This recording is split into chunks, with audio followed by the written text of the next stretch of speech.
Sir please.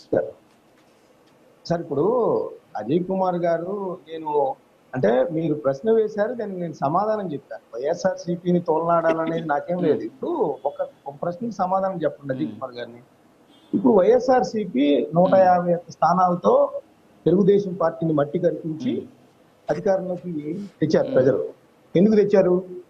వాళ్ళ విధానాలు నచ్చక, వాళ్ళు దౌర్జన్యాలు, అరాచకాలు, వాళ్ళు ప్రజలకు ఇచ్చిన వాగ్దానాలు ఫెయిల్యూర్ వల్ల వాళ్ళు తెచ్చారు. ఇప్పుడు 151 11కి ఎందుకు తెచ్చారు? ఒక మాట చెప్పానండి. అంటే వాళ్ళు బూతులు మాట్లాడినా, అవయవాలు చూపించినా అన్ని యాక్సెప్ట్ చేసే 11 ఇచ్చారా, లేకపోతే ఎందుకు ఇచ్చారు చెప్తారా? సమాధానం చెప్తారా మీరు? నేననేది ఏంటంటే సమాధానం చెప్తాను ప్లీజ్. అటు తెలుగుదేశం అనుమతించాలి రాజు గారు.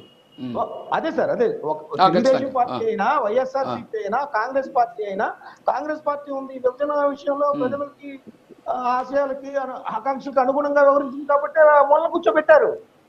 అలాగే మీరు చేసిన వ్యవహార శైలి వల్లే ప్రజలు మొన్న కూర్చోబెట్టారనే విషయం అంటే రివ్యూ చేసుకోవాలి కదా. ఒకటి నేను మాట్లాడింది కాదు, నేను ప్రస్తావించానని మీరు అంటున్నారు.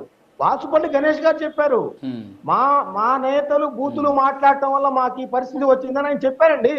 నేను ఒక మాట ప్రభాకర్ రెడ్డి గారి విషయం చెప్పారు. ఇది ఎక్కడి నుంచి వచ్చింది అన్నదాన్ని ప్రస్తావించదలుచుకున్నా. ఈ సంస్కృతికి కారణం ఏందనేది నేను చెప్పదలుచుకున్నా.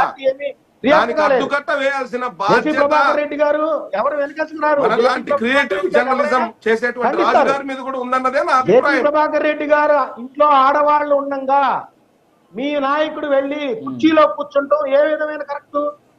ఆయన రౌడీయే కావచ్చు, లేదా మీ విషయంలో గుండానే కావచ్చు. ఇంట్లో ఆడవాళ్ళు ఉంటే వాళ్ళ ఇంట్లోకి వెళ్ళి మీరు కూర్చుంటారా? మీ ఇంట్లో మీ ఆడవాళ్ళు కుర్చీలో ఆయన వెళ్ళి ఆయన ఏమైనా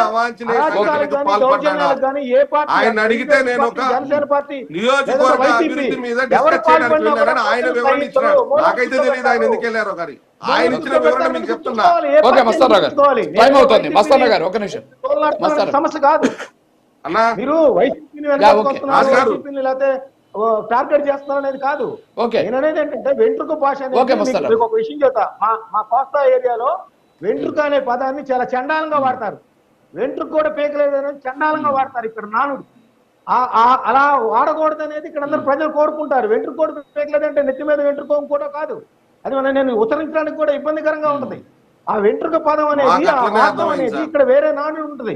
సో అలా మాట్లాడకూడదు అనేది నేను చెబుతున్నాను తప్పితే, ఏ పార్టీ వాళ్ళైనా ఇప్పుడు చింతమనేని ప్రభాకర్ గారు బూతులు మాట్లాడితే ఎవరిని యాక్సెప్ట్ చేశారా?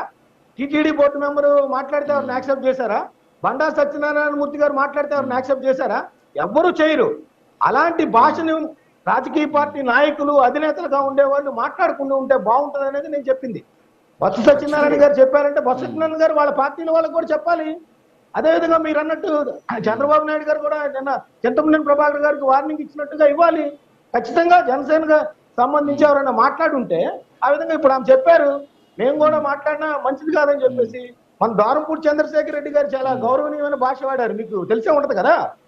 అలాగే కొంతమంది తెలుగుదేశం పార్టీ నేతలు, జనసేన వాళ్ళు కూడా, లేకపోతే పవన్ కళ్యాణ్ గారు కూడా మీరు అన్న మాట కరెక్టే, కొడకల్లాని అన్నారు, అది అబ్జెక్షన్ ఉన్నది, మేము సపోర్ట్ చేస్తాం అనుకుంటున్నారు. అదాన్ని రాజకీయ నేతలు, రాజకీయ పార్టీలు ప్రజలకు ఆదర్శంగా ఉండాలి, కానీ ఇష్టం వచ్చినట్టు మాట్లాడి ప్రజల్లో చులకన ఉంటుంది.